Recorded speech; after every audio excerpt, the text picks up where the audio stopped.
Chapter 9, The Covered-Up Boyfriend. Good morning, madam. Ito nga po pala yung mga transactions kahapon.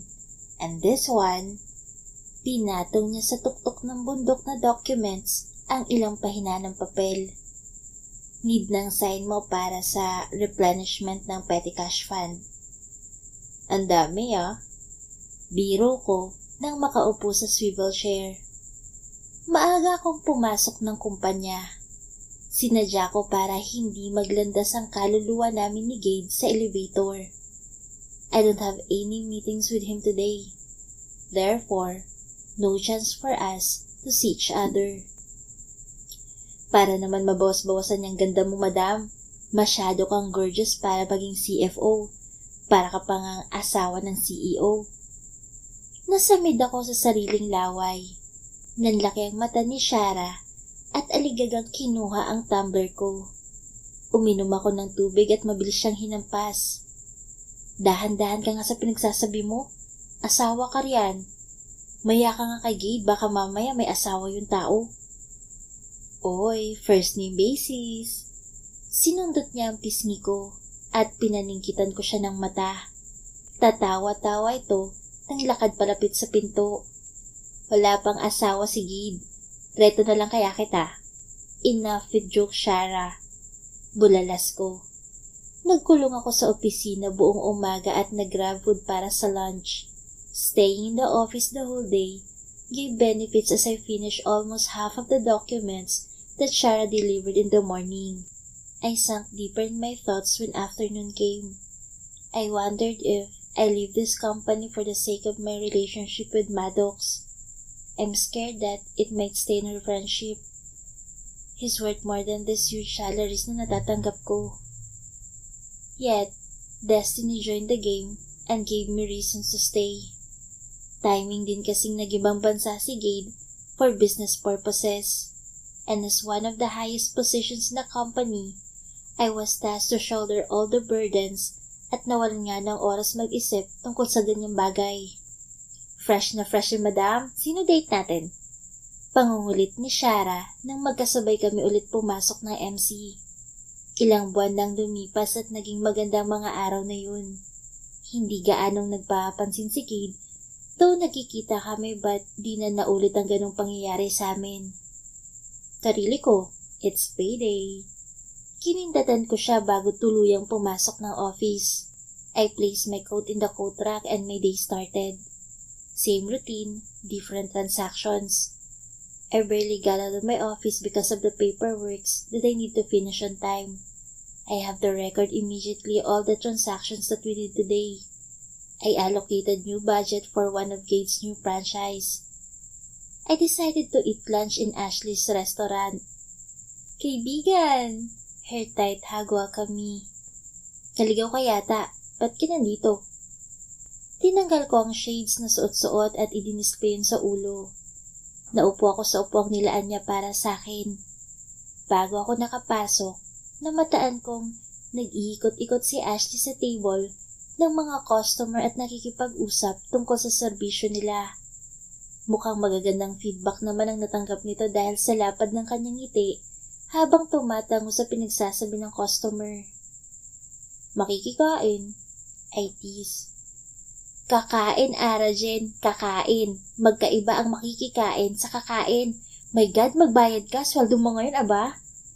Ngumiti siya sa customer na afam na sadyang kinuha ang atensyon niya para lang magpaalam. Binalik niya ang tingin sa akin at muli itong umuwi. One time lang ang libre. Huwag mamihasa. Umirap ako at binalingan ng tingin ng menu na binigay ng waiter. Binigay ko sa kanyang order ko bago ito pagtabuyan. Pwede ka nang umalis sa harap ko. Magpauto ka ulit sa mga customer sugar-coated ang mga feedback. Napatawa ako nang hampasin niya sa braso. Kung ano-ano pang pinagsasabi niya dahil sa pikon bago ko tuluyang natamasa ang katahimikan. Mukhang puno ang resto ngayon ni Ashley dahil naging sunod-sunod ang pagbukas at sarado ng pinto. Patuloy ako sa pagkain nang biglang naibaling ko ang paningin sa pinto at nakitang pumasok ang matipunong lalaki. Naka-white long sleeve at slacks na itim. What struck me the most is the girl beside him. It was Ashley na malawak ang ngiti at nakapulupot ang mga kamay sa bewang ng lalaki. Ba't baliktad yata? Kaibigs, si Dwayne pala boyfriend ko. The guy smiled at me. He leaned his hand and my brows furrowed when he licked his lips and bit it seductively. The way his eyes lingered on me was very unlikely. Bastos. Hindi ko tinanggap ang kamay niya. I disliked the guy. No doubt kung bakit toxic ang relationship ng best friend ko. Honey, si Arajan, best friend ko. Pakilala niya at lumingkis sa braso ng lalaki. Bumaling naman sa akin si Ashley. By the way, K-Bigs, sa MC din si Dwayne nagtatrabaho. Janitor siya roon. Dagdag niya at tumawa ng pabebe. Babe naman, reklamo ng jowa niya at kinalas ang pagkalingkis ng girlfriend sa braso niya. Just kidding. He's part of the marketing department. Tumango lang ako at narealize ko kung saan ko siya nakita. Medyo familiar nga siya. Siya yung sinigawan ni Gade kasamang isang babae. Yung araw na sinabi sa akin ng sekretarya na fubo niya ang CEO. Can I sit in your best friend's table, babe? Para naman makilala ko mga taong malapit sa'yo. Just behave, honey. Nangangain yan. Patago akong umirap and cursed her cringing. Umalis din si Ashley upang ipagpatuloy ang trabaho. The guy kept biting his lips and smirked like he thinks he's the most handsome guy I've seen. I rolled my eyes again. This time, not hidden. I don't like you.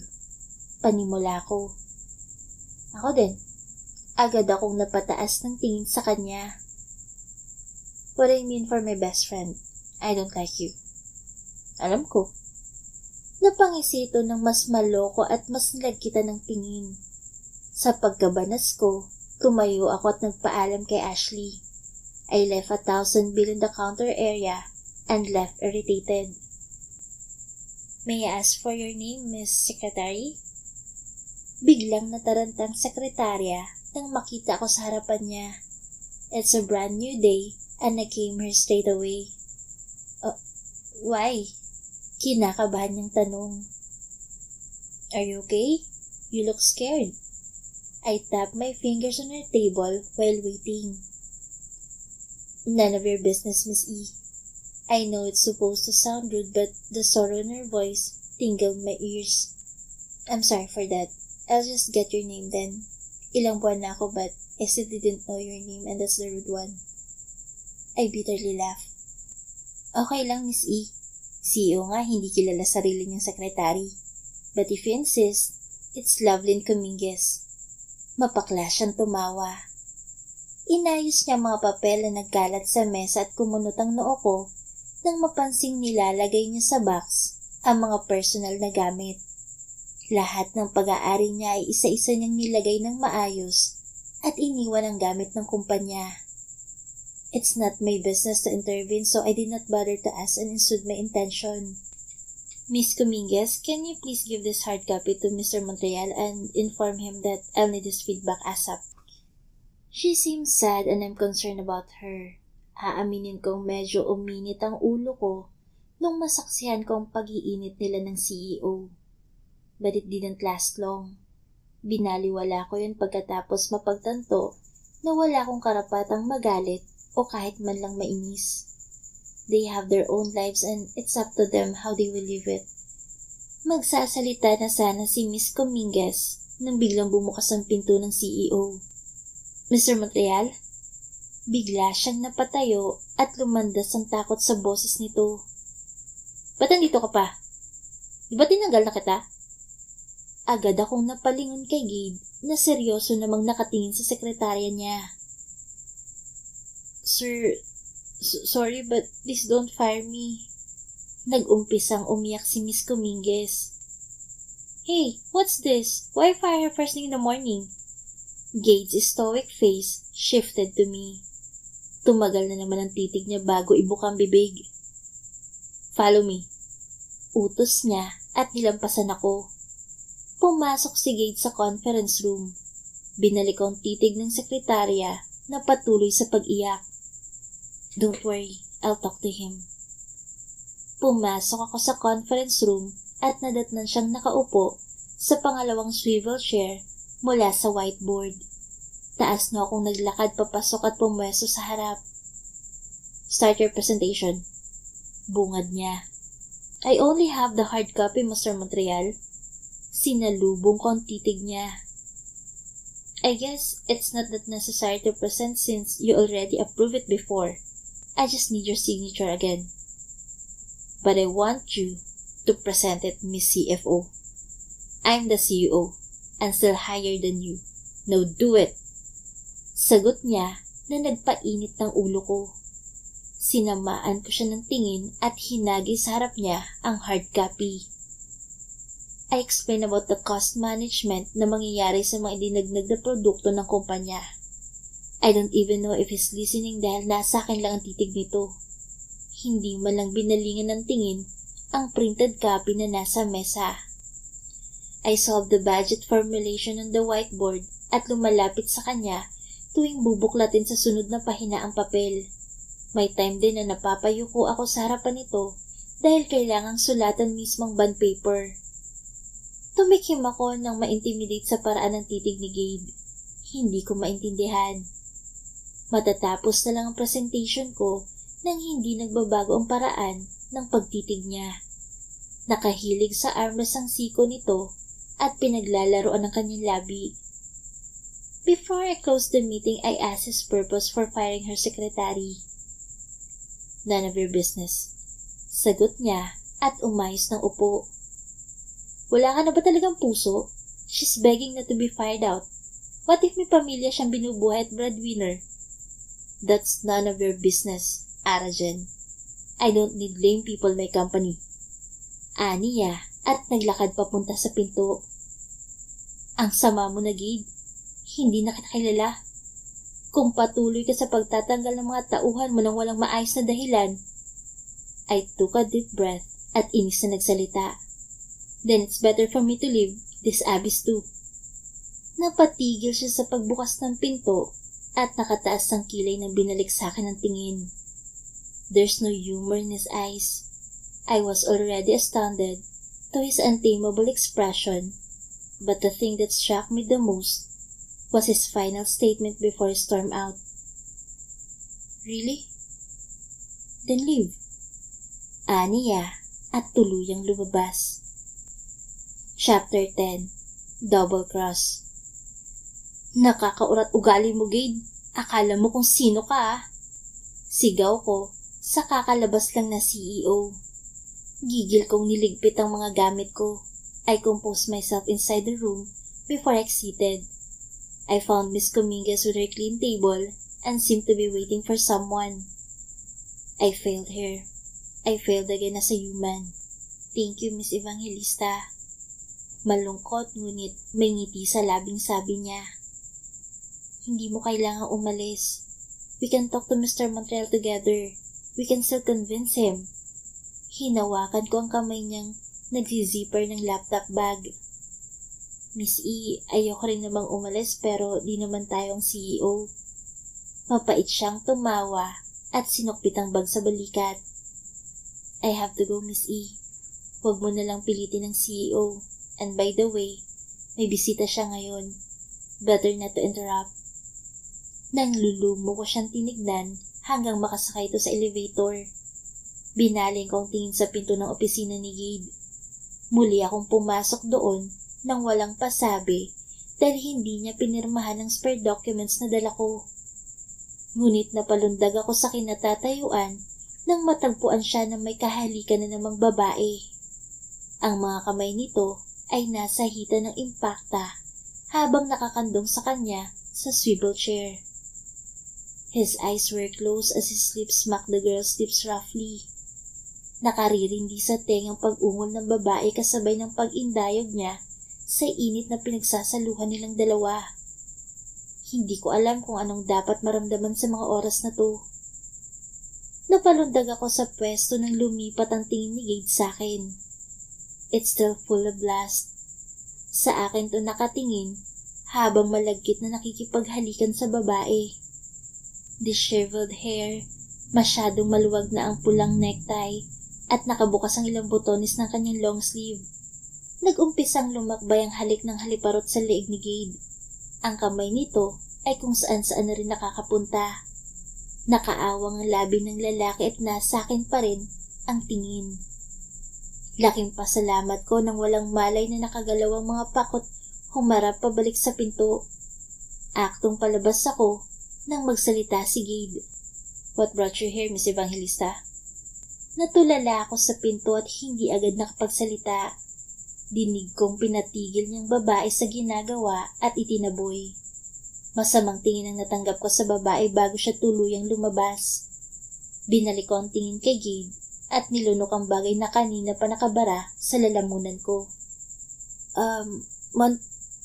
Mr. Montreal, kasi nangapa ako sa hangin ng pwedeng idahilan. Nakalimutan ko kasi ang dahilan kung bakit ako pumarito. Hindi ko masalubong ang taimtim na titig ni Gade habang inaayos niyang sarili. Nakahinga ako ng maluwag nang tumunog ang phone ko. I excused myself and took the phone from my coat's pocket. I saw my son's name in the screen. Saved by the bell. Hero talaga kita, anak. "Hello, anak? Is this Alexander Evangelista's mother?" Nagsalubong ang kilay ko nang marinig ang boses ng isang babae. "Yes, speaking. Why? Who's this?" "This is Tresha Xiao, a nurse from the university clinic. Your son badly needs you here. Bigla po kasi siyang nag-collapse habang naglalaro ng pinla sa field. Can you come over?" Kinakabahan kong naibaba ang phone. Hindi na ako nag-atubiling magpaalam at tumakbo palabas ng opisina. Dinaanan ko ang handbag sa sariling opisina at mabilis na tinuho ang parking lot. I immediately hop over and put straight the pedal to the metal. Kung gaano kabilis ang pagdadrive ko, ay ganun din kabilis ang tambol ng dibdib ko sa kaba. Hindi ko maintindihan at mababaliw ako sa nararamdaman. Mabigat ang paghingang ko at hinayaan kong bumagsak ang aking luha. Nang makarating sa universidad ay nagpagiya ako papuntang klinik. Halos malusaw ako sa kinatatayuan nang makitang nakastretcher ang aking anak. Agad akong sinabihan ng nurse na kailangan daw siyang dalhin sa university hospital. Sumama ako sa ambulance at mabilis na bumuhos ang aking mga luha. Hawak-hawak ko ang kamay ng aking anak habang tulak-tulak ang stretcher papasok sa ER. Muling bumalik ang alaala ko 7 years ago. "Anak," I mumbled. Pinasok siya sa emergency room at heto na naman akong muli. Lumuluha habang nakatitig sa anak kong inaasikaso ng doktor. Tila deja vu na nagpanginig sa akin sa takot. I sat down and refrained myself from sobbing. The last time this happened was 7 years ago. I'm afraid that it might happen again. The exact incident during that time. Si Gade naman ang tatakbuhan ko, and it's riskier that way. He'll probably interrogate me, and Sander is old enough to puzzle everything. Mabilis akong tumayo nang niluwal ng pinto ang doktor. "Parent of the patient?" Tanong niya at agad akong tumango. "The patient's stable, but his RBC count was too low. We need to be more careful about his activities and focus more on his food intake." In-advise na lahat sa akin ng doktor ang mga dapat kong gawin. Bawal siyang ma-overfatigue, pakainin ng mas masustansya, at painumin ng mga vitamins na responsible sa pag-increase ng RBC count ng anak ko. Having a low red blood cell count can cause symptoms like fatigues and dizziness. Wala mang lubos na maintindihan dahil sa paggamit niya ng jargon. Buong atensyon pa rin akong nakinig. Dumiretso ako ng pasok sa kwarto ng anak ko pagkatapos. Nakaupo siya sa hospital bed niya at nakatingin sa pinto. "Mommy," tawag niya. Napatakbo ako at niyakap siya. I cupped his face and in-examine ang katawan nito. I'm okay." "Tinakot mo ko, anak," sabi ko at niyakap siyang muli. Nilulun ko ang bagay na bumara sa aking lalamunan at tiyak magiging sanhi ng paghagulgol ko rito. Humalakhak si Xander sa inakto ko. Naging magaan din ang lahat ng paulit-ulit niyang sinabi na okay lang siya. Masasama pa raw ang pakiramdam nito kapag nakita niyang nagiging miserable ako. Nagstay si Xander sa hospital buong araw. Hindi na rin ako bumalik sa trabaho at tinawagan si Shara tungkol sa urgency ko para iparating niya sa CEO. Pangalawang araw sa ospital, pwede na kaming lumabas. Bumisita si Ashley rito kahapon at alam niyang absent ako sa trabaho kaya't nagpadala siya ng pagkain. "How are you? And your boss, mom?" Tanong ng anak ko na nagpatigil sa akin. Nilapag ko sa side table ang pagkain na natanggap ko sa kararating lang na delivery boy mula sa resto ni Ashley. Kinabahan akong tumingin sa aking anak at nang magtamang mata namin ay mabilis akong lumihis ng tingin. Natatakot akong aminin sa sarili ko na nakikita ko si Gade sa mga mata ng aking anak. But it was the young Gade you, the one I used to love, and the one who made Alexander. Not the Gade in you I found after 13 years. We're okay. Stop thinking about him. I'll file for a leave para maalagaan ka. Binigyan ka rin ng school mo ng 5 rest days. So, saan mo gustong pumunta? Nakangiti kong ayas sa kanya at umupo sa gilid ng hospital bed. Really, Mom? I wanna visit Boracay. We'll go to Boracay then. Ani ko at hinalikan siya sa noo. Laging gulat ng mga kasamahan ko nang makita ako sa trabaho. Hapon na rin kasi at nandito lang ako para magpaalam. Dumiretso ako sa CEO para formal niyang mapirma ng leave of absence ko. Kumatok ako ng 3 beses ngunit walang sumagot. At dahil wala pa siyang sekretary, dumiretso ako ng pasok. Hindi ako pwedeng magtagal dahil nasa sasakyan si Xander, naghihintay. Nagsalubong ang kilay ko nang makitang wala siya sa lamesa. Napalingon ako sa CR nang may tumunog mula roon. Umupo muna ako sa mini sala ng opisina niya. I sat uncomfortably dahil sa kakaibang naririnig mula sa banyo. May umungol. Pumantig ang tenga ko nang marinig ang sang-ungol. Sinundan ko ang pinagmulan at napakurap ng may sumunod pang ungol. What the heck? Galing sa banyong tunog. Naningkit ang mata ko nang napadpad sa palikuran. I waited for confirmation if it's really from that room when another moan bumped the office. Tila binuhusan ako sa ulo ng isang balding may yelo. Nanigas ako at hindi ko maigalaw ang aking katawan. Should I leave? I don't know what to do. Ako ang nahihiya sa mga naririnig ko sa mga pinagagawa nila. Gade groaned and cursed repeatedly. May tumulong luha sa mata ko nang marinig yun mismo kay Gade. Shems, what's going on? Hindi ko matanggap na ganitong Gade ang nadaratnan ko pagkatapos ng ilang taon. He's totally different now. He's not like that before. Napabalikwas ako ng tayo nang lumabas ang babae.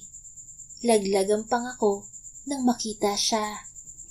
Hindi niya pa ako nakikita pagkat nakatalikod ito at inaayos ang sarili. Biglang may tumusok sa puso ko. Halos manghina rin ako. Nakadungaw siya sa pintuang nakabukas at hinihintay na lumabas si Gade sa loob. Dinig ko naman ang agos ng tubig at naguhugas pa siguro. Nang makalabas, ay muli silang naghalikan. Napatakip ako ng bibig nang kumawala ang hikbi ko. Nabitawan ko naman ang papel na hawak. Tumingin sa gawi ko ang dalawa at laking gulat din nang makita ako. Arjen? Gulat na anang ng babae. Tuliro at nanginginig ang mga pa akong tinungo ang pinto. Hindi ko alam kung anong sunod na gagawin. Basang-basa ng mata ko sa sunod-sunod na pagluha ng mata. Tila nahinto ang function ng sistema ko. Can't hear, can't speak, and can't see anything but the pictures of their kiss. Arjen, no, it's not what you think. Please let me explain. Mag-asawang sampal ang biglang lumipad sa pisngi niya. Suhotera. Galit na sigaw ko. Arjun, no. Pagbabaliwala niya sa ginawa ko. Let me explain, Ara, please. Na ano? Masaya kang nakikipaghalikan sa taong sumira ng buhay ko? Magsama kayo, Ashley. Binalingan ko ng tingin si Gade sa likod na walang pakialam sa nangyari. Nandito ako para sa leave ko. But I think I don't need your confirmation anymore. I'm resigning.